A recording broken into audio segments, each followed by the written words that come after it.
They say a man's home is his castle. What they don't tell you is that someone has to build it. My name is Raymond Aldrich, and I was 63 years old when I finally understood that the people who watched me sleep in my car had been living in a house I would one day own. I knew every crack in the sidewalk on Linden Avenue. I knew the oak trees that lined the east side had roots that buckled the curb at the base of the third one from the corner. I knew the street lamp outside number 3017 buzzed one long note every 40 seconds on cold nights. I had sat under that lamp for 3 winters. My parents had no idea what I had been doing with my hands for 11 years. Welcome back to Dad's True Revenge, the quiet corner of the internet where accounts get settled. If you've ever been the strong one nobody noticed, this story is for you. Drop a comment and be sure to subscribe. You're going to love it here. My father, Clifford Aldrich, worked 30 years as a postal route supervisor out of the South End station in Charlotte. My mother, Norma, kept the books for a dry cleaning business on Tryon Street for most of my childhood. They were not wealthy people. They were people who understood the language of stability. Steady job, clean record, a house with a paid-off car in the driveway, and they measured everyone they knew against that vocabulary. I learned this early. I learned it by watching how they talked about their friends, their neighbors, their relatives, and eventually by watching how they talked about me. I was the older son. My brother Denton was 4 years younger, and from the time he was 12 years old, it was clear that he was the one who fit the picture my parents carried in their heads. He tested well. He dressed well. He spoke in a way that made adults in the room nod and lean slightly forward. I was not those things. I was good with my hands. I understood how a structure went together, how weight distributed across a beam, how you read a site plan, and saw in it not a drawing, but a sequence of physical events that had to happen in order. I went to work at 19. By 24, I was running crews for a mid-sized residential contractor out of Concord. By 30, I had my supervisor's license and a job that paid better than anything Denton was making out his first 2 office positions combined. None of that registered. What registered was that I wore boots to Christmas dinner. Margaret. And I married in the spring when I was 27. She was a school librarian at an elementary school in the Mordecai neighborhood. She was the kind of woman who remembered the names of every child she had ever helped find a book.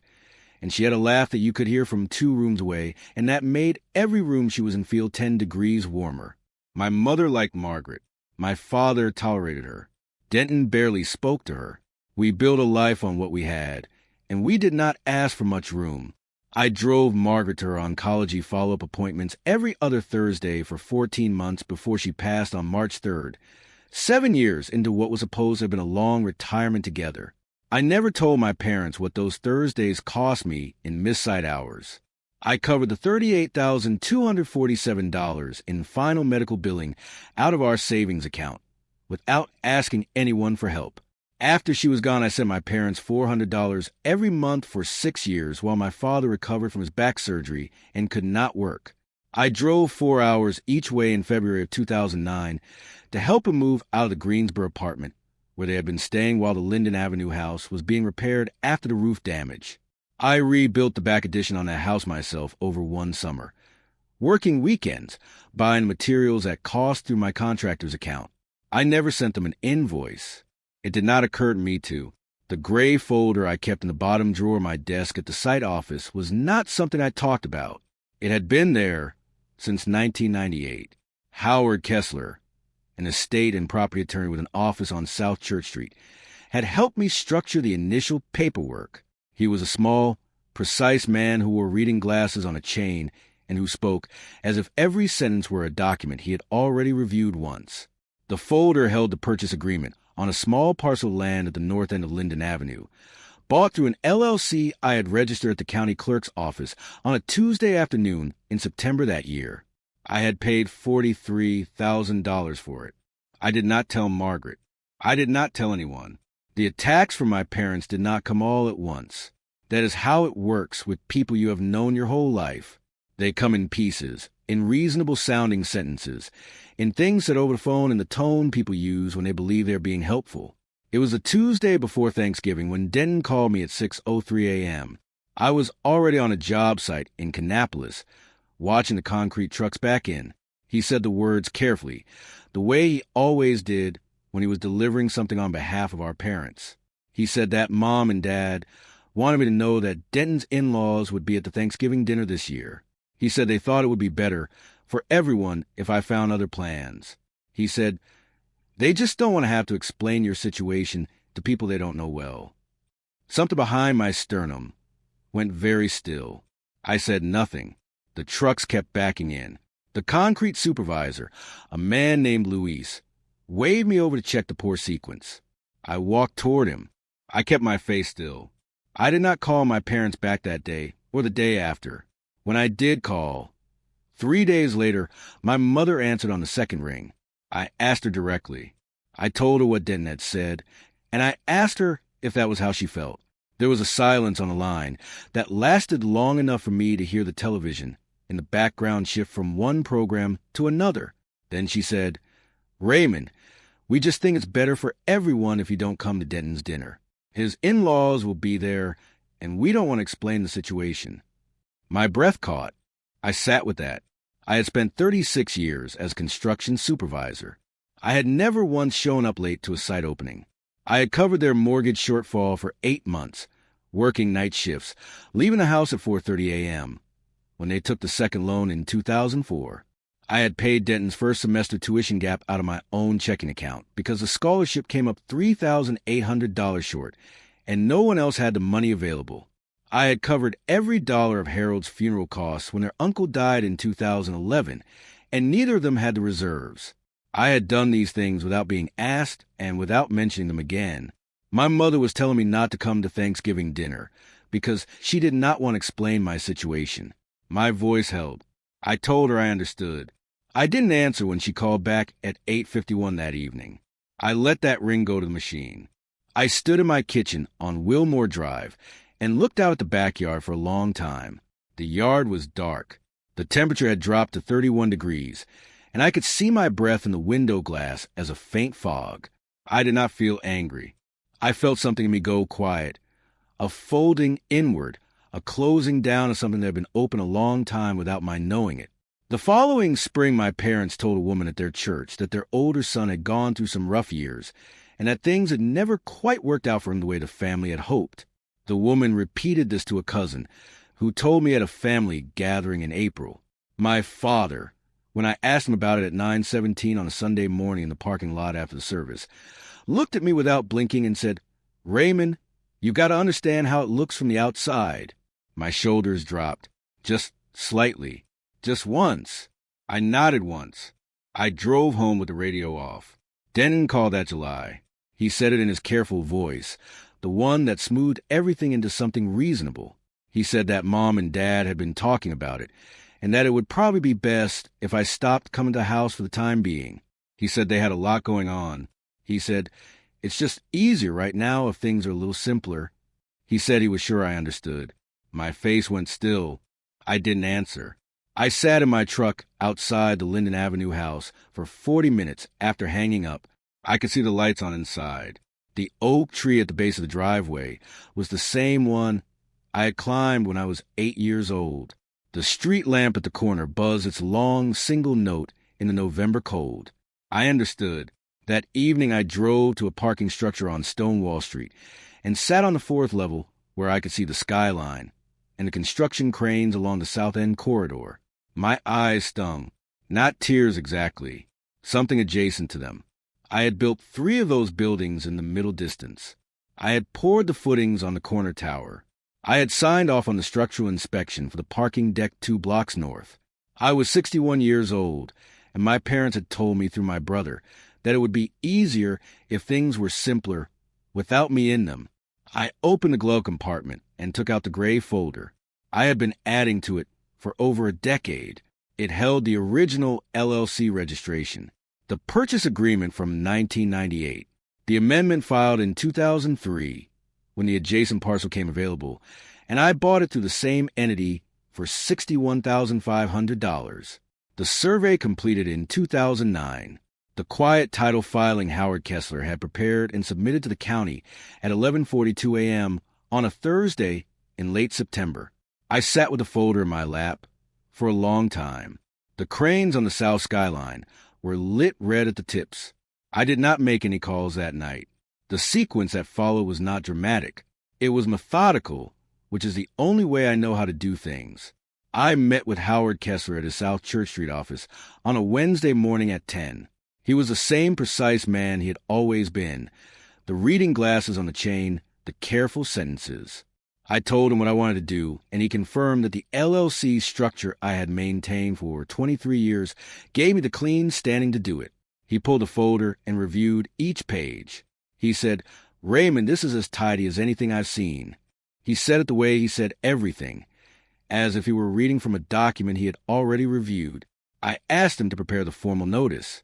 Dale Ingram, the certified public accountant who had structured the LLC holding agreement and signed the final tax documentation on September 3rd, confirmed the entity's clean standing. He pulled the account history. 23 years of property tax payments, all current, all documented. He said there was nothing that could complicate it. He said it in the same even tone he used for everything. His office smelled like old paper and coffee. It was the smell of something that had been carefully maintained for a long time. The property on Linden Avenue, number 3017, and the 4 adjacent parcels north, had been purchased through my LLC over the course of 11 years. My parents had been renting from a property management company called Meridian Residential for the past 7 years. Meridian Residential was a trade name filed under the same LLC I had registered in September of 1998. My parents had been paying rent every month. To me, they did not know this. There was no reason they would. The property management company handled correspondence. I had never inserted myself into the process. I had not wanted to. I had built it quietly, the way I built everything, and then I had maintained it, and then I had waited to see if I would ever need it. Patricia Wynn at the County Property Records Office confirmed the deed status at 2:09 p.m. on October 12th. She was a small, efficient woman who pulled the records without comment and arranged them in a neat stack and placed them in front of me. She said, "Everything here is in order." I signed the acknowledgement form. I put my copy in the gray folder. Denton called at 7:33 p.m. on a Thursday in February. I could hear the controlled urgency underneath the careful voice. He said that Mom and Dad had received a letter from Meridian Residential. He said the letter indicated a change in management structure and that a formal review of all tenant agreements was being conducted. He said they were confused and a little worried. He said, "Do you know anything about this kind of thing with properties?" My throat went dry, not from nerves, from something else entirely. I kept my face still. I told him I knew a little about properties. He said the letter had included a name. He said the name on the management letter was Raymond Aldrich Construction Holdings, LLC. He said it slowly, the way you say something when you are hoping you have misread it. Something in me went cold. I said I would be at the house at 10 the following morning. I drove to Linden Avenue on a Friday in February. The oak trees were bare. The street lamp at the base of the third tree from the corner was lit at 9:47 a.m. because the sensor had been running long in the cold. I parked across the street. I sat for 6 minutes. My hands went still on the steering wheel. I picked up the gray folder from the passenger seat, got out, and walked to the door. My mother opened it. She was wearing the blue housecoat she had worn on Sunday mornings my entire life. Her face went through 3 distinct expressions in less than 2 seconds. Then it went still. My father was in his chair in the living room. Denton was on the couch. Denton had driven over. Of course he had. I sat down at the kitchen table. I set the gray folder in the center of it. My mother sat across from me. My father did not move from his chair, but he angled it so he could see the table. Denton said, "Raymond, what is this?" I said, "It's a folder." I opened it. Howard Kessler's confirmation letter was on top, dated the previous Thursday, 11:42 a.m., quiet title, clean standing, no liens, no complications. I set it in front of my mother. She picked it up. She read the first paragraph. Her face went pale. I set the original 1998 purchase agreement beneath it, the 2003 amendment, the survey, the deed. The room stayed quiet. My father said, from his chair, "How long?" I said, 23 years. My mother's hands folded in her lap. She did not speak. Something in the room shifted in a way I could feel in my chest. A compression, a settling, like the moment after the last piece of the structure locks into position, and you understand that it will hold. Denton said, "You owned this whole time." I said, "The LLC owned it." He said, "That's the same thing." I said, "Yes." My father said nothing after that. He looked at the window. The street lamp at the corner had finally gone off. The oak tree at the base of the driveway stood bare and entirely still in the February light. My mother set the letter down very carefully, precisely aligned with the edge of the table, the way she had always set things down when she needed her hands to have something deliberate to do. I kept my voice level. I told them that the tenancy agreements would continue under the same terms, reviewed annually, as they had always been. I told them that nothing needed to change on their end. I told them that I had not come to ask them for anything. I stood up. I picked up the gray folder. I put on my coat. My mother said my name once, very quietly, as I reached the door. I paused. I did not turn around. I said, "I came home." I turned the lights on. I closed the door at 10:22 a.m. Raymond Aldrich, 63 years old, and every board, beam, and parcel of it built with his own hands while the people would stop claiming him paid him rent every month without knowing his name. 36 years on the job. One gray folder kept in a bottom drawer, and one street on Linden Avenue that finally had his name on the deed. There's a word for a man who builds quietly in a world that rewards the loud. I had not found that word yet. But I know what it feels like to drive away from a house you own and hear nothing but the sound of an engine you maintain yourself on a road you pave with your own decisions. Raymond did not call Denton back that weekend. He drove to the Kannapolis site on Monday morning at 6:12 a.m. and watched the framing crew begin the second floor. The site smelled of cut lumber and February cold. He signed the morning log at 6:31. He got his coffee from the canteen truck. He stood at the edge of the foundation and looked at the structure going up and understood, in the way he had always understood things, through his hands, through weight and order, that he had done exactly what he had set out to do. His mother called 7 times in the 2 weeks following. He answered on the 8th call, on a Sunday evening when the light in the kitchen had gone the particular pale gold when in late winter. The conversation was short. She said she had not known. He said he understood. She said she was sorry, slowly, as if the word had weight she was not accustomed to carrying. He said, "I know, Mom." He said nothing else about it. Neither did she. Denton did not call for 6 months. When he did, he said only that the family was having Easter at his house and that he hoped Raymond would come. Raymond went.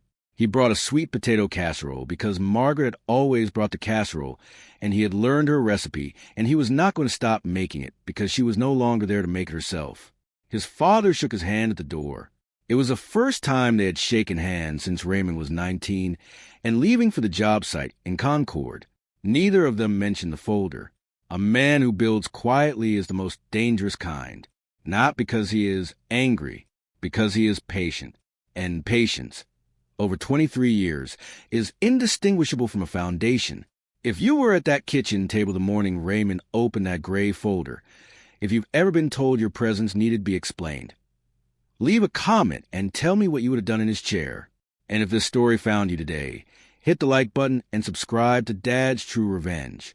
If you like this story, join our community by hitting that like button and subscribing for more real, raw, and family-centered stories. And as always, thank you for being a part of this sphere.